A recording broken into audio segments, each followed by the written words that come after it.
And now joining us is the head football coach at Oregon in Dan Lanning. Coach, always appreciate the time. Thanks for it. How are you? I'm doing good, Zach. Thanks for having me. Well, little birdie told me that you guys had a little Halloween fun yesterday in the facility, but you dressed up as the big bad werewolf, and you scared some children yesterday on your coaching staff.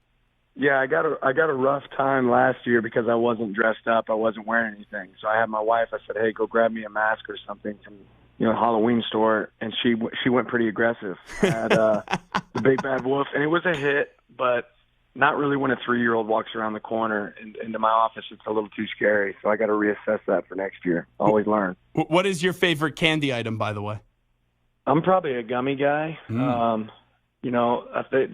had some of these. What are they, like lifesaver like gummy ring deals or whatever? Those are pretty legit. I'd say that. My image of you is just crushing candy in the office and then a lot of energy drinks. Is that fair? Not, I'm coffee, and I've been pretty good this year about not doing too much candy. But there's a bunch of candy in my office right now because of this Halloween deal yesterday, so I got to figure out a way to get rid of it. But more coffee than energy drinks. Every once in a while, I'll hit a Red Bull, sugar-free Red Bull. But for the most part, it's coffee. And I would imagine your real coffee is just getting on that football field, because when you get in that locker room and you give those epic pregame speeches or you're on the sideline, you just get in a zone, Coach. And I mean this in like the most polite way possible, and I want this for my football coach. You just have that look in your eyes that like you're all in on football when you get on your sanctuary. I mean, how great is this sport? Like, how fun is this sport? And I loved playing it. I was never talented enough to play at Oregon. But this is like the closest thing to that fix. There's no feeling in the world better than getting to coach football. Talking to Dan Lanning right now, the head coach of the Oregon Ducks. That team last week, what you did in a tough environment was so impressive. I thought you guys were going to win the game. I know you can't touch on the gambling side of it, but I laid the 6.5 points with you. But I didn't even think it would be that much of a blowout. What does that win say about your team, Coach? Well, just that we can play a complete game, and there's obviously a lot of season left, so you can't get too caught up in the moment because the next game is now the most important game. And our guys went out and performed kind of in all three phases, but I'm probably more excited that our guys walked away saying, "Oh man, what if we would have hit this, or what if we would have executed this better?" So a lot of room for growth for us moving forward. Now, this is only your second year at Oregon. It's your first time being a head coach. When you hear that from your players, where they walk away from what looked like a perfect game, but they think they could do more, that's got to be a signal to you. What you and your staff are doing is really working, that they're understanding your guys' mentality.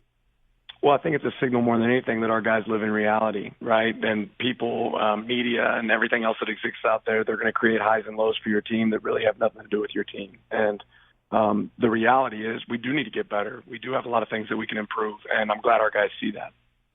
Were you surprised with the way that the game played out? Because we all know how much respect people have for Kyle Whittingham and what he's been able to do at Utah the last 2 years, back-to-back Pac-12 champs. To see it be that lopsided, that catch you by surprise?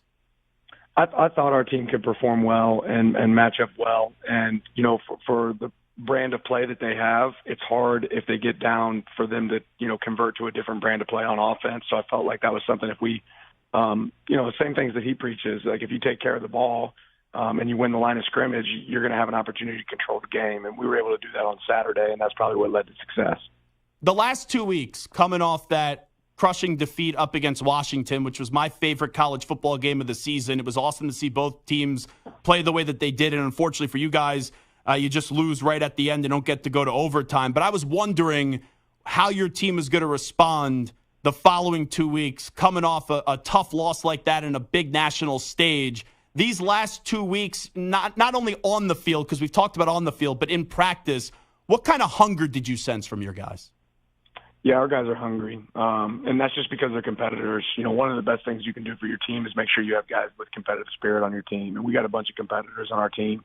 I just actually got off the practice field with our guys today at a Tuesday practice, and it's physical practice that I've been a part of in a long time with guys competing, and I think that's the secret to having great success is guys that embrace the strain and what it takes to be successful.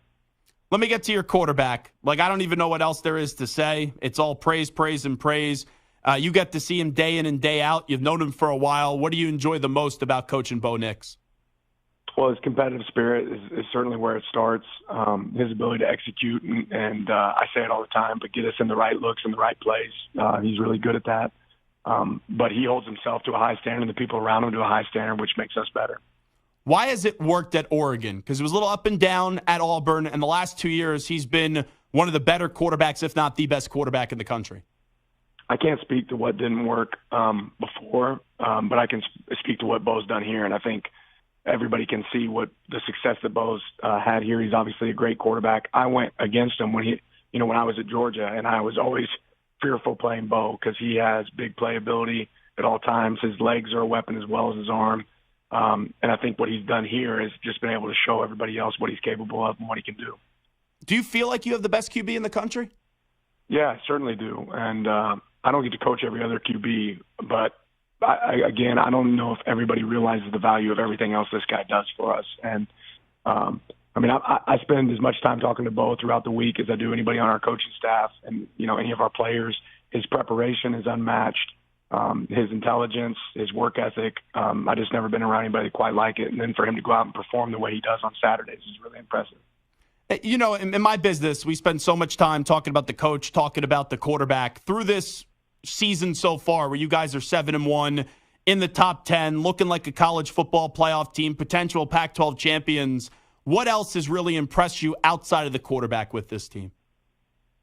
Well, all that stuff's so far away, and it's really about focusing on where we're at right now. What I'll say is I think there's a lot of outside noise and a lot of questions about a lot of places and pieces on our team, and I think that our players have responded well in saying they can eliminate the outside noise by just going out there and doing their job. There was a lot of questions around our offensive line going into the season. We're running the ball really well, and we're protecting the quarterback. A lot of questions about some of the defensive pieces we had. And what that was going to look like moving forward. And those guys are executing at a high level. But again, it has nothing to do with the next week, and it's about what you do now and what's next. So we got to continue to improve and continue to grow. But I'm really happy with where our team's at so far. Well, I saw a quote that you gave, and it's music to my ears because I'm very strict in calling a team great. And you said since the summer we've talked about the process of good to great. We're a good team right now. What you do in November will determine if we're a great team. You've been around great teams. You've been around Alabama. You've been around Georgia.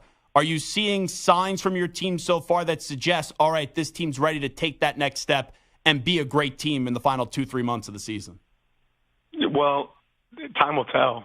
Time will tell. Like you said, I've been around great teams, but I'll say at this moment, with every one of those teams that I was a part of, I don't think you knew yet. You still don't know, and it's still about going out there and executing within the game. It's still, and each one of those teams faced adversity too. At the end of the season, great teams that I've been a part of, they still experienced some adversity that they had to overcome. So we don't know that yet. We're good, and but I don't know if we're great. Our performance in November will tell us that. How are you a different coach from last year to this year? Just wondering. Maybe a little more patient and. Just my thought process. And I'll say this, last year, you expect the unexpected, but I don't know if I always knew how to react in the unexpected. And this year I feel like with the unexpected, I know exactly how I want to react because I've kind of played that out in my mind before it happens. Before we let Dan Lanning run, the coach of the Oregon Ducks, I want to ask you this. We've seen coordinators get tabbed as like that next guy in college football. Some succeed, some fail. It's the nature of the business. Through the first 2 years, you've had a lot of success. Why, when you got the opportunity to be a head coach, were you ready for the moment? Well, because I've had the opportunity to be around phenomenal coaches before I got there. I always talk about in coaching, it's really not about years of experience. It's about quality of experience. And if you look at the people that I got to work with and work for and the players that I got to coach, I had really quality experience. To get to be a fly on the wall for guys like Kirby Smart and Nick Saban and Mike Norvell and Todd Graham and Casey Keeler, the plethora of coaches that I got to work for, I learned a lot from each one of them. Things that I wanted to do, things that I wanted to do different, but I always learned. And as long as I continue to have that growth mindset for me, I think I can continue to improve and get better myself. I know the first college football playoff rankings come out tonight. Do you care where you guys land, or is it too early? Just win. If we win, we take care of it. The rest takes care of itself. It doesn't really matter what that says. Just win. Last thing I'll ask you, and there's some irony in this because I'm dressed up as Connor Stallions right now. That's my Halloween costume. How do you react to everything that's going on at Michigan and the sign-stealing scandal in the sport of college football right now? Well, I think that'll all take care of itself. Obviously, that the operation there is, that was different, and the more that comes out, I think the more people realize that's not the way it's supposed to work. It's not the way college football is supposed to work. But that'll all take care of itself. That's not on my plate, which I'm glad it's not. And then one more bonus thing that I'll ask you. How about Cal this upcoming weekend? What do you see when you scout them? Well, it's a night and day team from last year. Their efficiency on offense is really impressive. They've been able to put up points. I think they're getting more and more comfortable, which is hard, in year one with the coordinator. The coordinator change, Coach Pavel, has done a really good job. And obviously Coach Wilcox has done a good job for a long time. But this team can create explosives. They have one of the best running backs in our league. He's an NFL back. And they do a good job distributing the ball. And making sure that they're always in games with the way that they play and the points that they're able to score. So it's going to be a really unique challenge for us. We have to go out there and play really sound football. And the things that win every week in college football still win. We got to take care of the ball. We got to create explosive plays and prevent explosives.